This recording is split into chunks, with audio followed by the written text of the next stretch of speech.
오늘은 신명기 20장 말씀을 가지고 생존 경쟁과 도피성이라는 제목으로 말씀을 나누도록 하겠습니다. 신명기 말씀, 지금 묵상하고 있는 부분 말씀을 잘 보면요, 특징이 있습니다. 그 특징이 뭐냐면 적용하기 어렵다입니다. 오늘 아침 본 묵상 하셨습니까 혹시? 하시면요, 오늘 아침 묵상은 정말로 적용하기 어렵습니다. 고자는 하나님 나라 총회에 못 들어간다 뭐 이런 거거든요. 어떻게 적용할까요? 그죠? 그래서 아침에 제가 묵상하면서 조금 고민을 했었는데요. 지금 이제 신명기 뒷부분이요, 좀 그렇습니다. 적용이 좀 힘든 부분이거든요. 그러나 이 뒷부분 구체적인 사항들은, 율법의 구체적인 사항들은 있는 그대로 우리에게 적용하려고 하면 안 됩니다. 그 의미를 파악해서 그 의미를 우리 삶과 적용을 해야 됩니다. 그래서 오늘은 신명기 19장 20장 말씀을요, 그 두 장 말씀의 내용을 가지고 우리의 삶에 어떻게 적용할지에 초점을 맞추어서 함께 나누어 보도록 하겠습니다. 질문을 하나 드리겠습니다. 제가 자주 드리는 질문인데요, 삶은 쉽습니까? 쉽지 않습니까? 네, 사모님 표정이 너무나 힘든 표정으로 쉽지 않다고 이렇게 말씀을 하십니다. 태율이가 웃어요. 태율이가 왜 쉽지 않은지 좀 아는 것 같아요. 그죠? 여러분, 삶은요, 정말 쉽지 않은 것 같습니다. 만만치 않은 것 같아요. 제가 예전에 한번 물었더니 누군가가 쉽습니다라고 큰 소리로 대답해서 제가 굉장히 당황했던 적이 있습니다. 그 뒤에 설교를 못할 뻔했습니다. 그분은 아주 신기한 분입니다. 그죠? 삶이 쉬운 사람은 이 땅에 거의 없는 것 같습니다. 여러분, 쉽지 않은 삶 속에서 그리스도인은 도대체 어떻게 살아가야만 할까요? 세상 사람들이 살아가듯이 먹고 사는 것에 목숨 걸고 살아가다가 그렇게 죽어가면 되는 것일까요? 그렇다면 우리의 신앙은 우리의 삶과 무슨 상관이 있는 것일까요? 무언가 다른 삶의 방식이 있지 않을까요? 그래서 우리가 예수를 믿잖아요. 그죠? 오늘은 신명기 20장 말씀 그리고 19장 말씀을 가지고 두 가지를 말씀을 드리겠습니다. 첫 번째, 생존 경쟁입니다. 여러분, 삶이 전쟁과 같다는 말에 동의하시나요? 저는 너무나 깊이 동의합니다. 제 인생은 언제나 전쟁이었기 때문입니다. 생존을 위한 전쟁은 예전에 신명기 시대 때 일어나고 있는 그 진짜 전쟁, 그것과 비교해서 저는 제가 느낄 때는 그렇습니다. 그다지 약하지 않다라고 생각이 되어질 정도로 삶은 쉽지 않았습니다. 여러분, 생존 자체가 이미 전쟁입니다. 생존하고 있는 것, 생존을 유지해가는 것만 해도 전쟁인 것 같아요. 세상의 대부분의 사람들은 그래서 이 생존 경쟁에만 목숨을 겁니다. 그게 인생의 전부죠. 그럼 우리 그리스도인은 이런 생존 경쟁의 현장 속에서 어떻게 살아가야 할까요? 제가 아침에 윤미경 집사님과 잠시 대화를 나누었는데요, 회사에서 일어난 일에 대해서 잠깐 대화를 나눴는데 깜짝 놀랐습니다.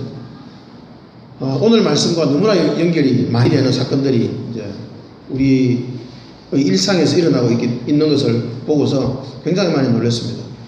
아마 말씀과 우리의 삶이 정말로 같이 가고 있구나라는 느낌을 많이 받았거든요. 그럼 우리가 세상과 똑같이 살아가려고 한다면 우리에게 말씀이 필요 없습니다. 그냥 그들처럼 살면 되기 때문에. 그리고 어쩌면 예배할 필요도 없을 거예요. 그럼 세상과 같이 살아가면 되는데. 그런데 그리스도인은요, 삶의 방식이 분명히 다릅니다. 이 생존 경쟁의 현장 속에서도 우리의 삶의 방식은 세상 사람들의 삶의 방식과 완전히 다릅니다. 그 첫 번째가 뭐냐면 말과 병거입니다. 세상은요, 생존 경쟁을 하기 위해서 무엇을 할까요? 아주 간단합니다. 말과 병거를 많이 가지려고 합니다. 고대 근동에서 제국의 자랑이 말과 병거였습니다. 말과 병거만 있으면 전쟁에서 거의 이기기 때문입니다. 그러니 고대 왕들은 가진 수단과 방법을 다 동원해서 말과 병거를 늘여갔습니다.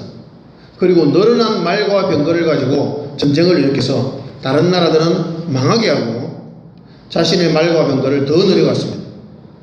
말과 병거가 전쟁을 위한 중요한 도구였고 그리고 목적이기도 했습니다.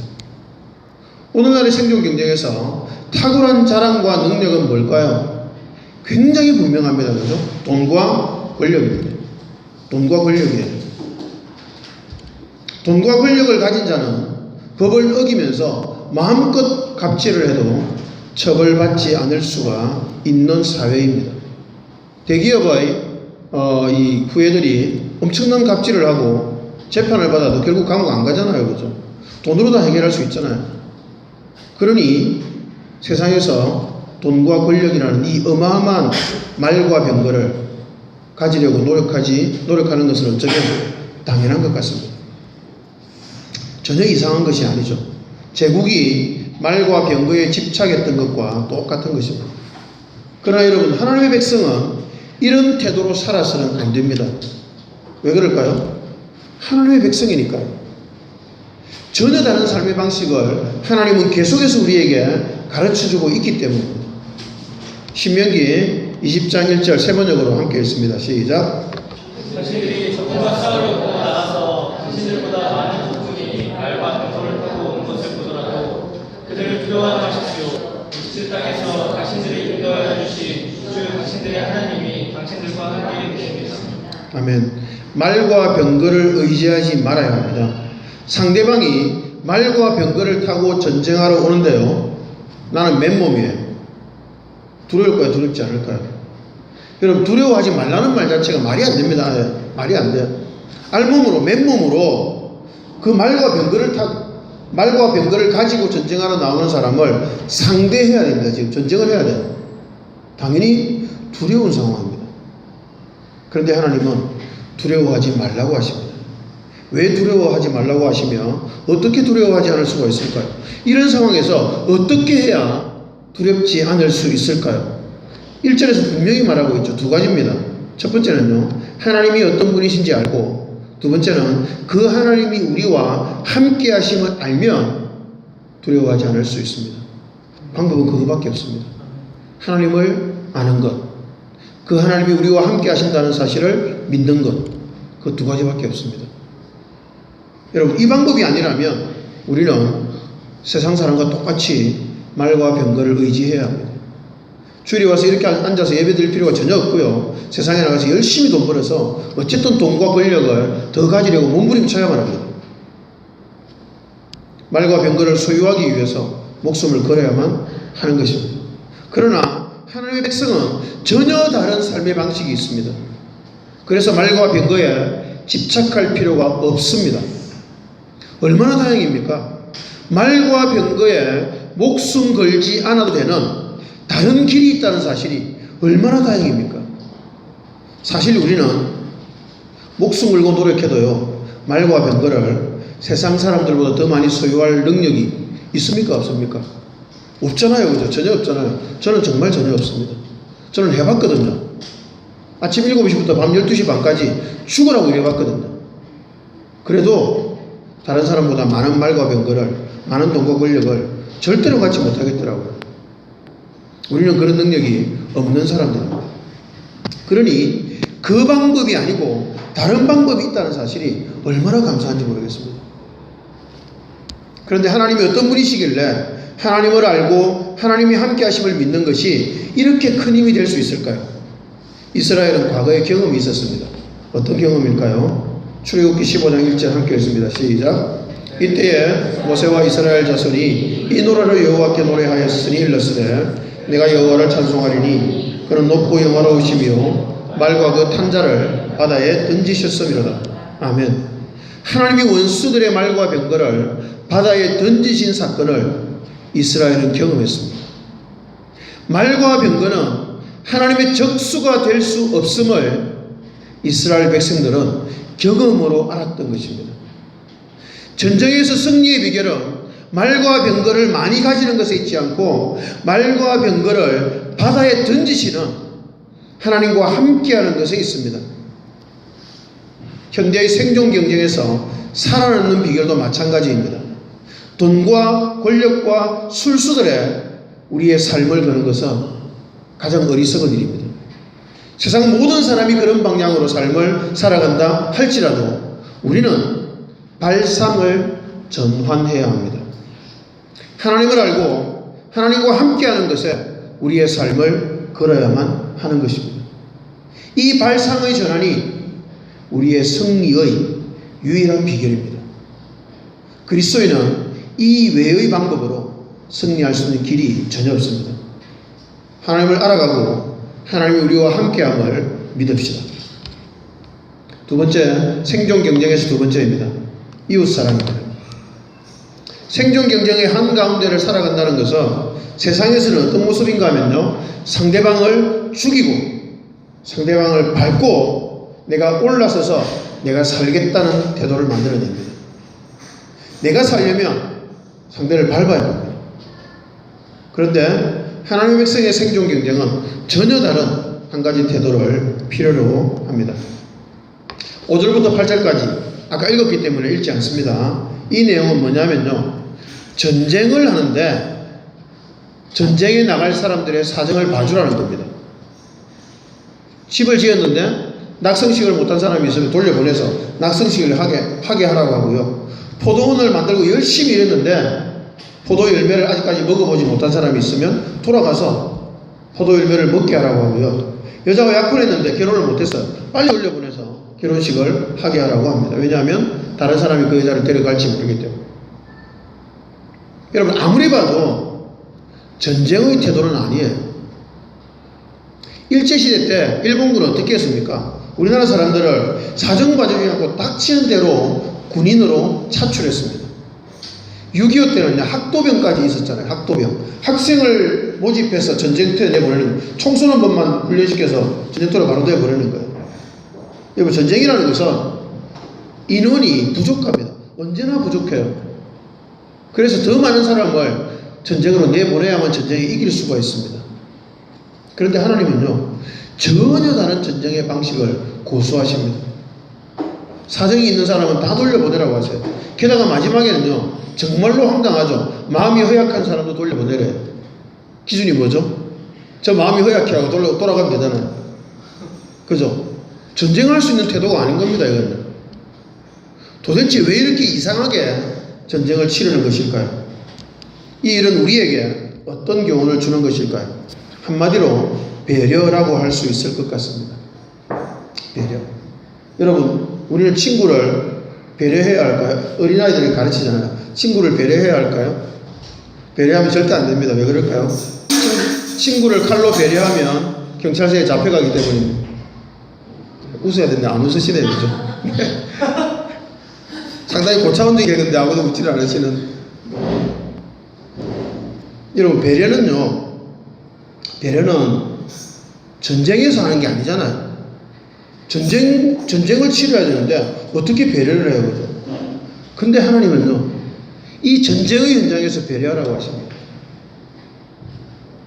배려를 조금 확장해서 말하자면 이웃사랑이라고 말할 수 있을 것 같습니다. 여러분, 인권이 밑바닥이던 고대 근동사회에서 전쟁을 하는데 사정을 봐주고 배려하는 그런 나라는 이스라엘 외에는 전혀 없었을 것입니다. 이런 배려가 어떻게 해야 가능할까요? 한 가지를 분명히 믿어야만 가능합니다. 전쟁의 승패가 전력에 달려있지 않고 힘에 달려있지 않고 말과 병거와 군인들의 숫자에 달려있지 않고 오직 하나님께 달려있다는 사실을 믿어야만 이런 태도가 가능한 것입니다. 여러분, 오늘날 기업들은요, 사람을 생존 경쟁의 도구로 인식합니다. 사람을 부속품 취급하죠. 사람을 기능으로 대합니다. 회사의 이익을 가져다 주는 존재인가, 아니면 손해를 가져다 주는 존재인가 외에는 기업이 사람에게 관심을 갖는 것이 없습니다. 이런 기업의 논리와는 전혀 다른 가치관과 원리가 하나님의 백성들의 사회에는 작동합니다. 그것이 배려와 사랑입니다. 사람은요, 손해와 이익의 관점에서만 보는 것, 그래서 사람을 수단화하는 것, 그것은 전혀 그리스도의 삶의 방식이 아닌 것이죠. 아무리 치열한 전쟁을 치러야 하는 그런 절박한 상황 가운데에서도요, 배려와 이웃사랑의 원리는 절대로 포기하지 말아야 하는 사람이 그리스도인입니다. 전쟁보다 더 본질적인 일이 배려와 이웃 사랑이라는 것입니다. 왜 이것이 전쟁보다 더 본질적일까요? 하나님이 사람에게 두 가지의 삶의 원리를 주셨잖아요. 성경에 율법과 선지자의 대강령이라고 말씀하신 것이 두 가지입니다. 뭐죠? 하나님 사랑, 이웃 사랑. 여러분, 그리스도인의 삶의 목적은 두 가지밖에 없습니다. 하나님 사랑, 이웃 사랑. 전쟁은요, 아무리 그 전쟁이 치열한 현장이라 할지라도 하나님 사랑, 이웃 사랑의 원리를 이길 수는 없는 것입니다. 그리스도인의 가장 근본 원리이기 때문에 어떤 전쟁을 치른다고 해도 이 원리는 포기할 수가 없는 것입니다. 전쟁에서, 생존 경쟁에서 말과 병거를 의지하지 않고 하나님만을 의지하며 생존 경쟁의 그 살벌한 현장에서도 동료와 이웃을 배려하고 사랑하는 것을 포기하지 않는 것이 그리스도인의 중요한 자세입니다. 생존 경쟁 세 번째, 그런데 일단 전쟁에 돌입하면입니다.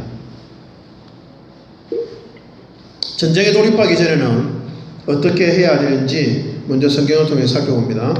출애굽기 20장 10절 11절 함께 읽습니다. 시작.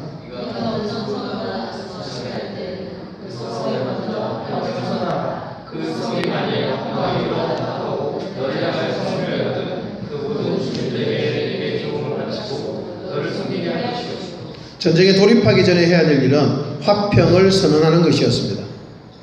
상대방을 무너뜨리고 내가 서는 것이 세상의 전쟁의 목적이지만 하나님의 백성의 전쟁의 목적은 그게 아닙니다. 하나님의 백성은요, 화평을 선언해서 함께 살 수 있는 방법을 찾아보아야만 했습니다. 하나님은 무턱대고 밟고 죽이는 것을 좋아하지 않으십니다. 가능하면 화평을 선언하고 조화롭게 살 수 있는 방법을 찾고 시도하는 것이 우선입니다. 생존 경쟁을 하면서도 마찬가지입니다. 세상은 자신이 살아남기 위해서 온갖 비열한 수단을 다 사용해서 경쟁자를 밟고 죽이고 일어서지 못하게 합니다. 그리고 자신이 살아남죠. 그렇게 하는 것을 기업 운영 잘했다라고 말합니다. 그러나 그것은 잔인한 것이요, 틀린 방법입니다. 하나님의 방법이 전혀 아니죠. 함께 살 수 있는 방법을 먼저 모색해야만 합니다. 하나님의 백성의 전쟁의 목적은 죽음이 아니라 삶입니다. 함께 사는 것이 우선입니다. 그래서 함께 살 방법을 모색하고 그 방법을 신중하게 제안해야 됩니다. 그러나 그렇게 제안했음에도 불구하고 상대방이 끝까지 거부한다면 그때는 어쩔 수 없이 전쟁을 치러야만 할 것입니다. 여러분, 그리스도인이 이제 전쟁을 치를 때가 된 것입니다. 여러분, 전쟁을 치르는 동안에도 여전히 부드럽고 온유하게 양보하고 저주해야만 하는 것일까요? 성경은 그렇게 가르치지 않습니다. 성경은요, 일단 전쟁에 돌입하게 되면 이제는 전쟁답게 치러라고 가르칩니다. 최선을 다해서 전쟁을 하지 않으려고 노력해야 되지만 일단 전쟁 상황에 돌입하면 이제는 전쟁에 대해서 최선을 다해서 치열해야 한다는 것입니다. 신명기 20장 13절 14절 함께 읽습니다. 시작. 내 하나님 여호와께서 그 성읍을 내 손에 넘기시거든 너는 칼날로 그 안에 남자를 다 죽이고 오직 유아들과 가축들과 성읍 가운데 있는 모든 것을 너를 위하여 탈취물로 삼을 것이며 너는 내 하나님 여호와께서 내게 주신 적군에게서 빼앗은 것을 먹을지. 생존 경쟁에서는요, 무조건 져주는 것이 능사가 아닙니다. 최선을 다해서 전쟁을 하지 않고 해결하려고 노력해야 되겠지만 전쟁이 일단 시작되고 나면 일상의 삶을 치열하게 살아내면서 전쟁을 해나가야 한다는 것입니다.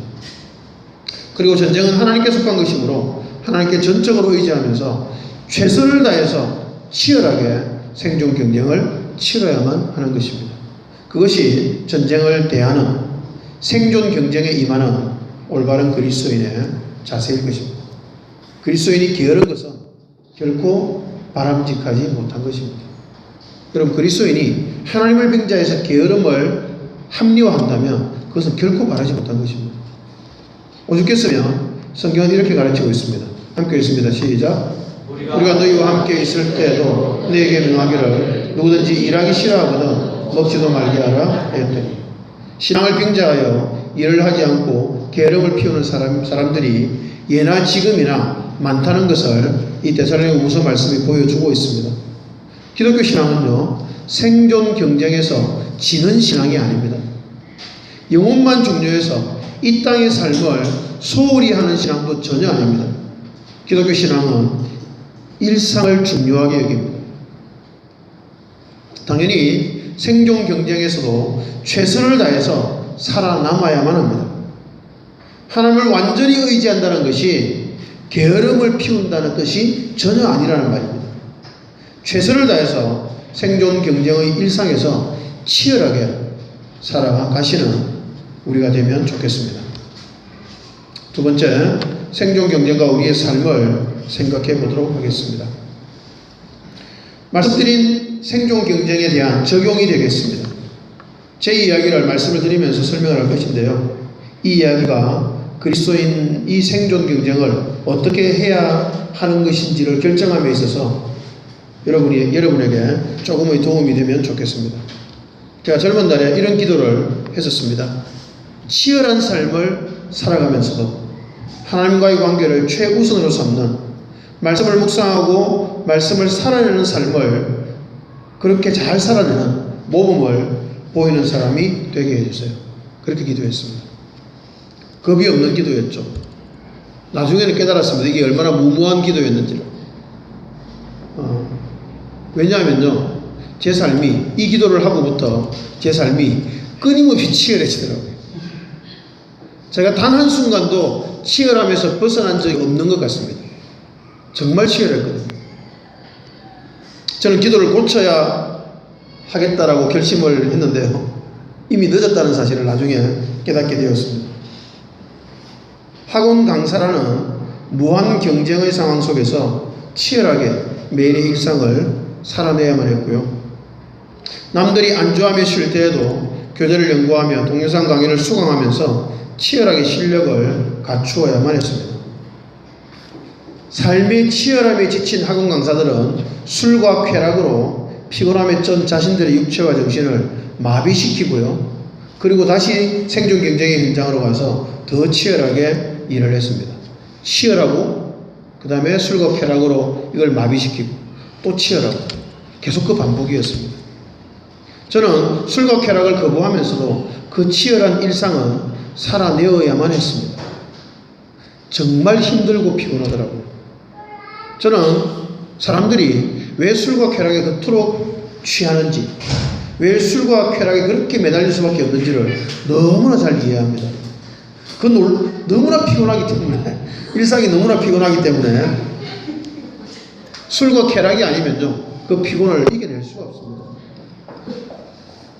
저는 이런 예배를 기다렸는데 너무 좋네요, 그죠? 아이가 와서 방해하고 뭐 이런 거 너무 좋아합니다.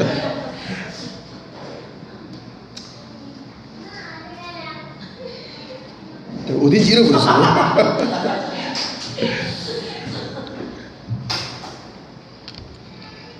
치열하게 일하고 몸과 정신이 피폐해질 정도로 그렇게 일을 하고요. 아침이면 더 치열하게 말씀을 묵상했습니다. 이제는 치열하게 말씀을 묵상하는 이유가 달라졌습니다. 왜 치열하게 말씀을 묵상했냐면요, 살기 위해서였습니다. 살기 위해서.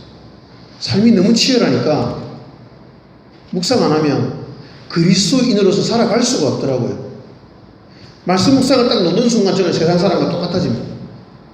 그걸 제가 너무나 현실적으로 절박하게 느꼈기 때문에 말씀 묵상에 목숨을 걸 수밖에 없었던 거죠. 말씀을 묵상하지 않으면 이것마저 중단한다면 저는 이 치열한 생존 경쟁의 현장 속에서 매몰되어서 영원히 죽어버릴 것만 같았습니다.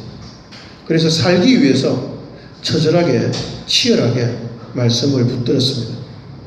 여러분, 신학 공부를 제가 하려고 부산에서 경기도로 이사 오는 과정도 치열했습니다.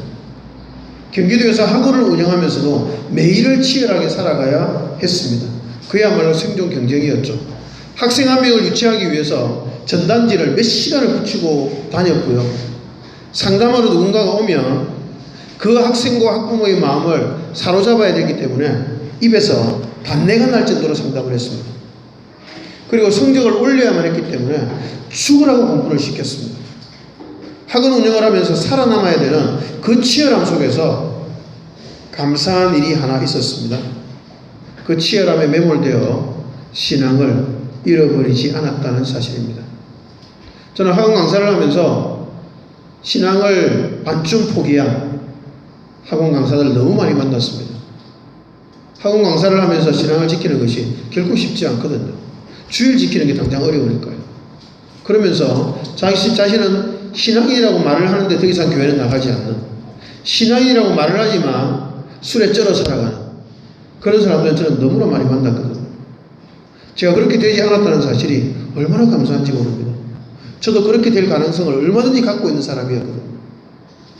그 치열함 속에서 학생들을 가르치면서도 신앙인으로서 어떻게 해야 바르게 학원을 운영하는 것인지 고민했습니다.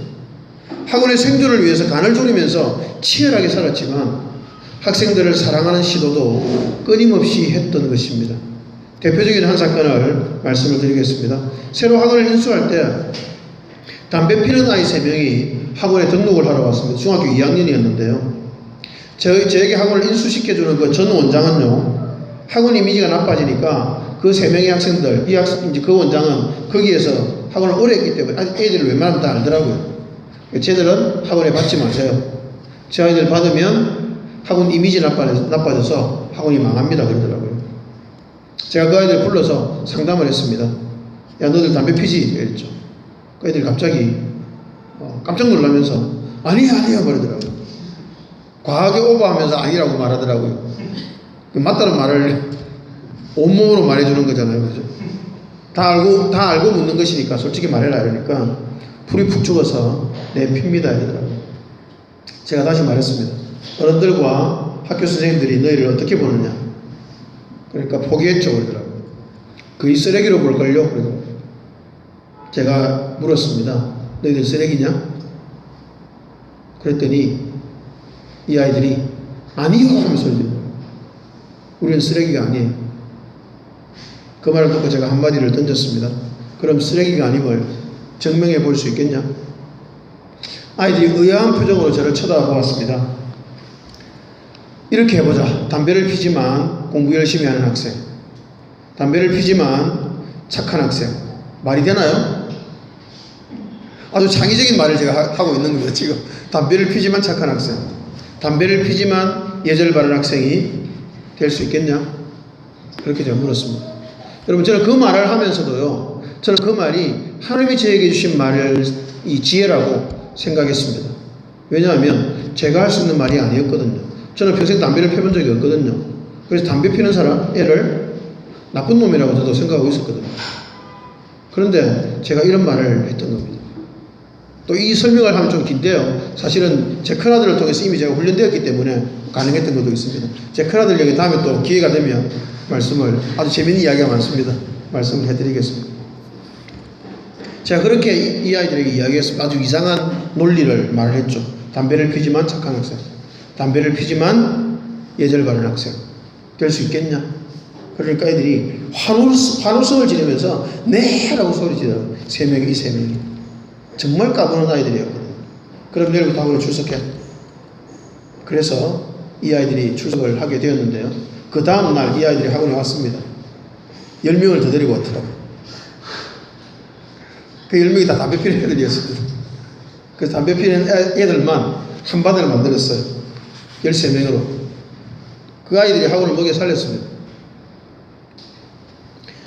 그 아이들만 제가 특별 관리를 했죠. 학원을 인수하고 기존에 있던 학생들이 거의 다 학원을 나갔을 때 그 아이들이 학원을 망하지 않게 해주었습니다. 참 아이러니했죠. 방학이 되면 그 아이들 데리고 강화도에 있는 펜션에 놀러 가고요. 시험이 끝나면 학원 바닥에 박스 깔고 고기 구워서 하룻밤을 박스 깔고 자고요. 그러면서 같이 놀아주고. 담배 필 곳이 없어서 고민하길래 학원 화장실 한 칸을 흡연실로 내주었습니다. 중학생들한테. 저는 참 파격적으로 이 아이들을 많이 배려한 것 같습니다. 자, 왜 그랬을까요? 아무도 이 아이들을 사람으로 취급해 주지 않습니다. 근데 저는 사람으로 취급해주고 싶었어요. 너희들도 정상적인 사람이라는 사실을 이 아이들에게 알려주고 싶었습니다. 담배는요, 20살 되면 다 피잖아요. 어른들은 다 피잖아요. 그게 15살이니까 5년만 참으면 됩니다. 5년만 제가 인간 취급해주면 이 아이들은 20살이 되어서 어른이 되고 나면 인간이 아니라는 생각이 아니라 인간이라는 생각으로 살아갈 수 있는 거예요. 예수 믿는지 안 믿는지는 제가 뭐 그럴 힘은 없을 것 같고요. 그냥 그렇게 해주고 싶었습니다. 인간 대접해주고 싶었어요. 그랬더니 20점 받던 아이가요. 저는 20점이라는 점수를 받을 수 있다는 사실에 너무 놀라웠습니다만 20점 받던 아이가 2개월 만에 60점 받고요. 50점 받던 아이는 80점을 받고요. 성적에 있어서 일단 놀라운 변화들이 일어났습니다. 어쩌면 당연한지도 모르겠습니다. 절대로 공부라고는 관심조차 없던 아이들인데 이제 조금씩 공부를 하니까요. 성적이 물론 60점도 뭐 이상한 성적이긴 하지만 너무 놀라운 변화가 일어난 거죠. 아이들이 성적표를 들고 학교 마치자마자 이렇게 들고 떠오더라. 학원으로 선생님 이래서 뛰어와요. 성적표 들고 자기가 중학교 오고 나서 처음 받은 점수거든. 펜션에 갔을 때 제가 잠자기를 기다려서 이 아이들은 열정이 정말 놀랍습니다. 야, 너 담배는 피지만 술 절대 안 되라고 이야기했거든요.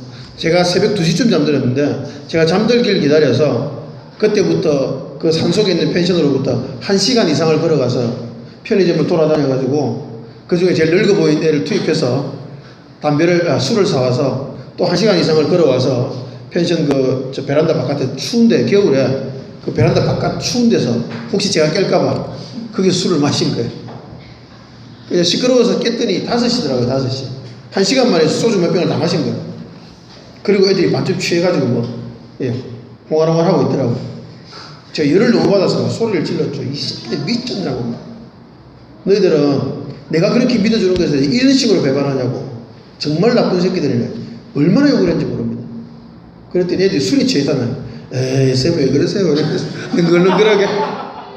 그러면서 서로 와서 저를 이렇게, 쌤 주무세요.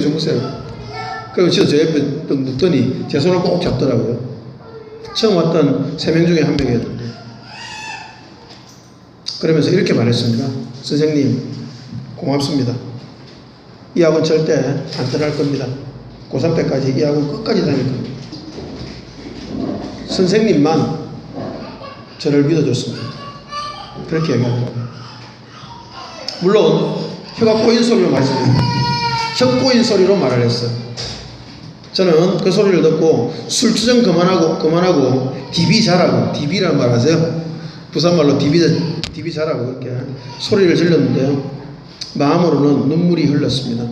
다른 것은 모르겠고요. 이 아이들이 어른이 되었을 때 다른 모든 어른들은 자신을 쓰레기 취급했는데 그 시골 마을, 거기가 김포 양촌이었거든요. 그 시골 마을에 있던 학원 원장 한 사람은 자신들을 믿어줬다고, 사람 취급해줬다고 그렇게 생각해준다면 더 바랄 것이 없다고 생각하면서 그렇게 마음으로 눈물을 흘렸습니다. 나중에 그 학원에서 그 아이들 데리고 교회를 개척하려고 생각을 했었습니다. 근데 상황이 바뀌어서 그 학원을 정리하고 수원으로 이사를 하게 된 것은 참 안타까운 일이었습니다. 여러분, 학원 운영은요, 거의 유혈이 낭자한 생존 경쟁의 현장입니다. 요즘은 교회를 개척하면 1년 이내에 90% 이상의 문을 닫는다 그러더라고요. 학원을 오픈하면요, 1년 이내에 95%를 닫습니다. 학원이 정말 치열한 생존 경쟁의 현장이거든요. 그 생존 경쟁의 치열함 속에서 그 처절한 전쟁터 같은 곳에서 그 아이들과 부대꼈던 그 추억은 힘들었지만 제 마음에 굉장히 따뜻한 기억으로 지금도 남아있습니다. 생존 경쟁의 현장에서 생존을 포기하는 것은 그리스도인의 자세가 아닙니다. 힘들어서 게으름으로 퇴행하는 것도 그리스도인의 자세가 아닙니다. 생존 경쟁은 치열하게 치러야 합니다. 그러나 따뜻한 사랑을 잊지 말아야 합니다. 배려와 존중도 잊지 말아야 합니다. 조화시키기 어려운 이 두 가지를 최선을 다해서 아름답게 조화시키는 것이 그리스도인에게 주어진 멋진 숙제인 것 같습니다. 여러분, 우리의 가장 아름다운 숙제는요, 바로 이겁니다. 우리 일상을 치열한 전쟁으로 최선을 다해 살아가야 하지만 그 속에서 사랑과 배려를 잊지 않는 이 두 가지의 조화, 그것이 우리의 숙제일 것입니다. 도피성에 대해서 말씀을 드리겠습니다. 여러분, 신명기 19장에서는요 도피성을 세우라는 명령이 나옵니다. 도피성을 지으라고 하시고 땅의 넓이가 늘어나면 도피성도 더 많이 지으라고 말씀하십니다. 도피성의 목적은요 의도하지 않게 살인을 한 사람들을 구제하는 것이었습니다. 자, 19장 10절 함께 읽습니다. 시작. 그의 주 당신들의 하나님이 당신들에게 유산으로 주신 땅에서는 죄 없는 사람이 살인죄를 지고 죽는 일이 없도록 하여야 합니다. 그러면 살인죄 때문에 당신들이 책임을 지는 일은 없을 것입니다. 제가 이 본문을 묵상하는데요 아무리 생각해도 이해가 안 되더라고요. 도피성이 왜 이렇게 중요하죠? 이스라엘 백성 중에서 사람을 부지중에 죽일 사람이 도대체 몇 명이나 될까요? 그런데 그 몇 명의 사람을 위해서 그 도피성을 성 하나를 지어야 되잖아요. 성 하나가 아니라 지역마다 세워야 돼서 도피 6개인가 7개인가 있습니다. 그렇게 성을 지어야 되는데 그런 엄청난 일을 그 몇 사람을 위해서 한다는 것이 너무나 이해가 되지 않더라고요. 게다가 그 안에는 제사장이 살아야 되거든요. 얼마나 많은 투자를 해야 됩니까? 그죠? 자, 그런데요 묵상하면서 저는 그런 생각이 들었습니다. 부지 중에 살인을 저지를 사람의 숫자는 매우 적은데요. 그런데 일단 부지 중에서 살인죄를 짓고 나면 그 사람은 죄받을 길이 없습니다. 그냥 살인자잖아요. 그죠? 의도하고 저지른 살인은 당연히 그 죄에 대한 대가를 치러야 됩니다. 그런데 의도하지 않고 실수로 살인을 저질렀다면 구제의 방법이 있어야 하잖아요. 근데 구제의 방법이 없으면 그것은 공의가 아닙니다. 하나님의 공의가 아닌 것이죠. 그래서 도피성을 지으라고 하신 것입니다. 아무리 많은 비용이 투자되어도 억울한 그 피해는 막아야 한다는 것입니다. 억울한 피해자가 없도록 하기 위해서입니다. 그래서 우연히 죄를 지은 사람, 그 사람이 피할 곳을 만들어 준 것입니다. 그런데요, 조금 다른 측면에서 생각하면요, 우연히 죄를 평생 동안 짓지 않은 사람은 너무 억울할 수 있잖아요. 자신의 세금으로 그 많은 도피성을 지어야 되고 제사장을 먹여 살려야 되는데 말입니다. 그 사람에게는 그 도피성이 아무 의미가 없지 않습니까? 그죠? 그러나 여러분, 절대로 그럴 리가 없습니다. 왜냐하면 사람은 모두 다 죄 지을 가능성을 갖고 있기 때문입니다. 그래서 모두에게 도피성은 중요한 것입니다. 나는 절대로 실수로 사람을 죽이지 않아. 말이 안 되잖아요. 실수인데 언제 어떻게 실수할지 모르잖아요. 그러니 이 도피성은 모든 사람을 위한 것입니다. 그럴 가능성이 매우 낮긴 하지만 그럴 가능성이 전혀 없는 사람은 아무도 없기 때문입니다.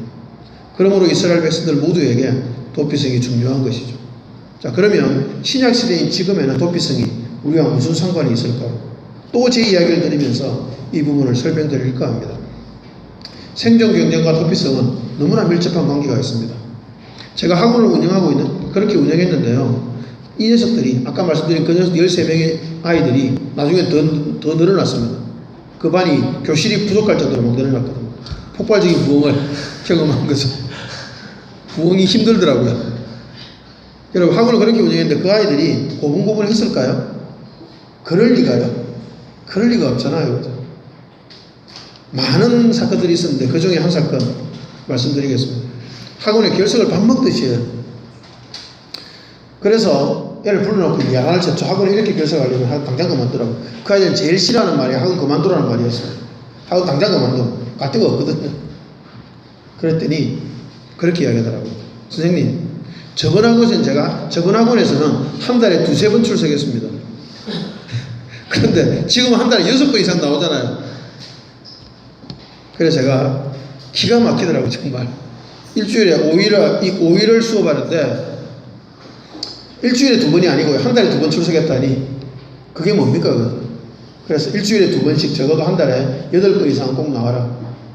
그렇게 약속을 받아내고 그냥 그렇게 봐주기로 했습니다.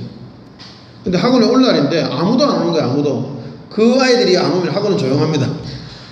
그 아이들이 학원생 절반 이상이기 때문에. 근데 학원에 안 오는 거예요. 근데 여자아이가, 다른 반에 있는 여자아이가 들어오면서 선생님, 그 아이들 전부 지금 PC방 가 있어요. 이러더라고요. 제가 열을 받아서 PC방을 쫓아갔습니다. 차 타고 쫓아가서 들어갔더니 애들이 깜짝 놀라더라고요. 그 PC방에 다른 사람들 많이 있는데 거기서 막 소리를 질렀죠. 저는 부산 사람이라 욕을 많이 듣고 자랐습니다. 욕을 제가 할 줄은 모르는데요. 그 아이들을 만나면서 제가 욕을 얼마나 잘하는지를 알게 되었습니다. 제가 들었던 욕이 다 튀어나오더라고요. 기역자, 시역자, 부산 욕은 굉장히 험하거든요. 제가 욕을 하면서 애들을 부르니까 그 PC방에 앉아있던 사람 다 쳐다보더라고요. 다. 그러면서 제가 그렇게 이야기했습니다. 지금 당장 학원을 뛰어가. 나보다 늦게 오는 녀석은 전부 몽둥이 찜질이다. 그리고 저는 차 타고 갔습니다. 전부 저보다 늦게 왔잖아요. 몽둥이 들고 애들은 막 어마어마하게 때렸습니다. 제가 도끼가 나오잖아요. 도끼가 나와서 이 아이들을 정말 피멍이 들도록 때렸거든요. 요즘 같으면 큰일 나겠죠. 그죠? 그때도 큰일 날 때였는데 제가 그렇게 했습니다. 무슨 자신감인지 거죠. 그 아이들 붙들고 공부시키더라고 소리를 질렀다가 달랬다가 욕을 했다가 여러분 그렇게 하루를 보내고 나면 어떤가 하면요. 제 영혼이 완전히 고갈됩니다. 욕을 안 하던 제 입에서 욕을 그렇게 퍼붓고 나면요. 그 아이들이 아니라 제가 고갈돼요. 죽을 것 같아요. 마지막에요.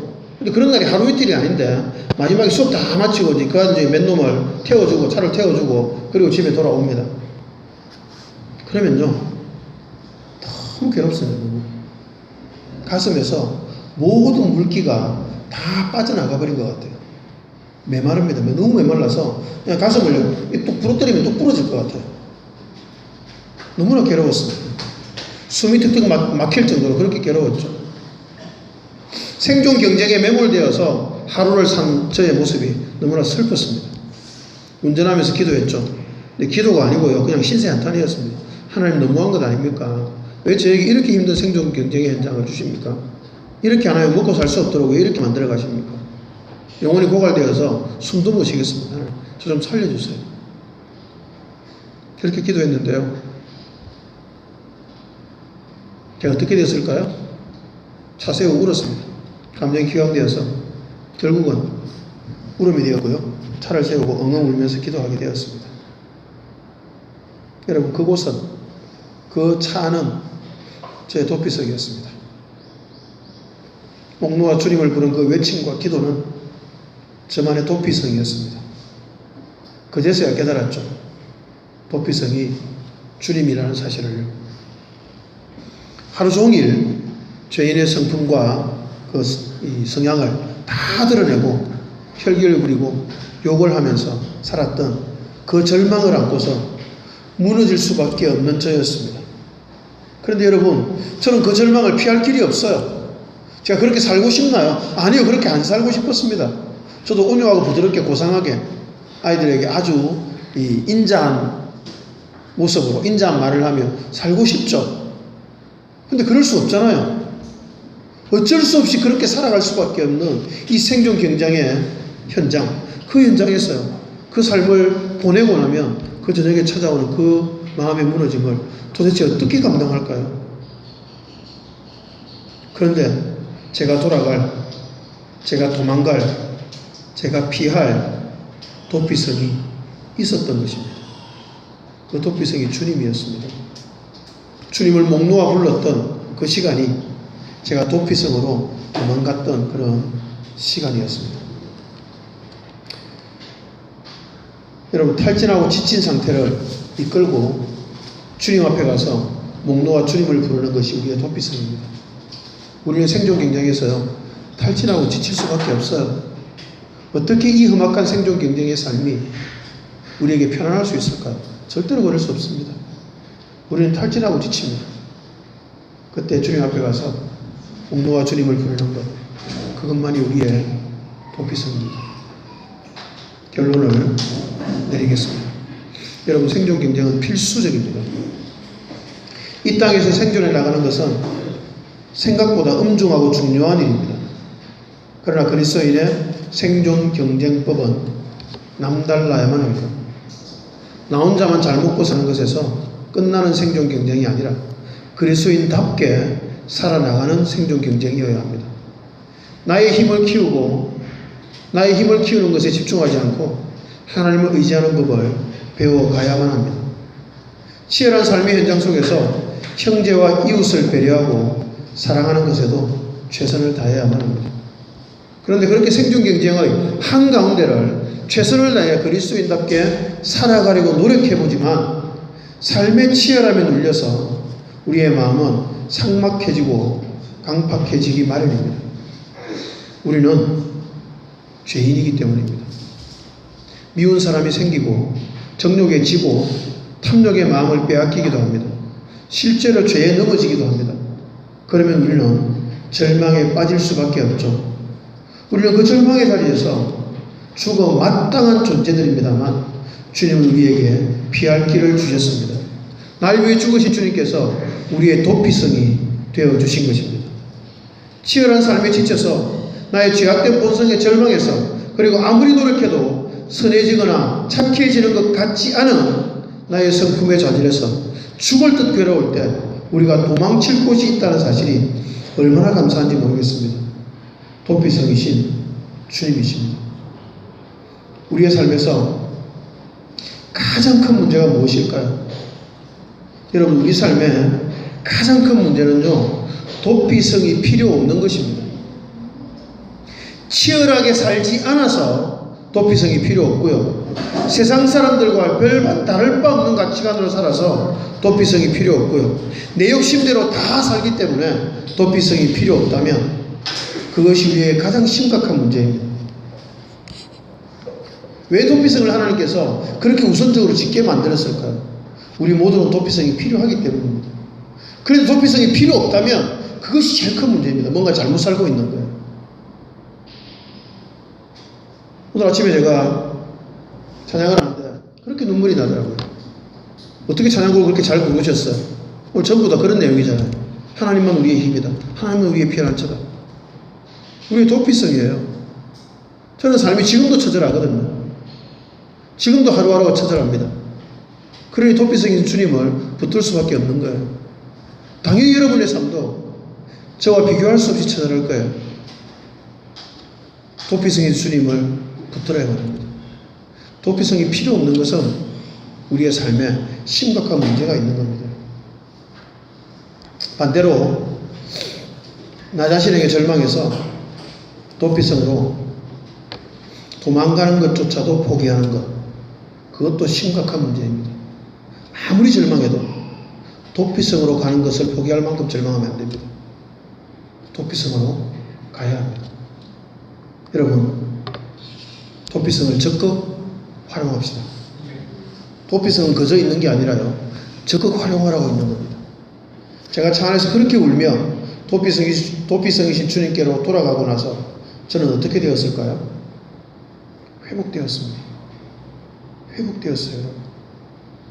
힘을 새롭게 얻고 다시 그 아이들과 씨름할 수 있는 마음이 생겼습니다. 다시 그 아이들을 사랑할 수 있는 마음이 회복된 거죠. 참된 회복은요, 도피성이신 주님으로부터 오는 것입니다. 도피성이신 주님이 아니면 우리에게 참된 회복을 주실 분이 아무도 없습니다. 치열하게 배려하고 사랑하면서 그리스도인다운 생존 경쟁을 치르고 나서 지치고 아프고 절망스러운 마음으로 도피성이신 주님께로 피하여 참된 회복을 누려가는 우리의 일상이 되시기를 주님의 이름으로 축복합니다. 아멘.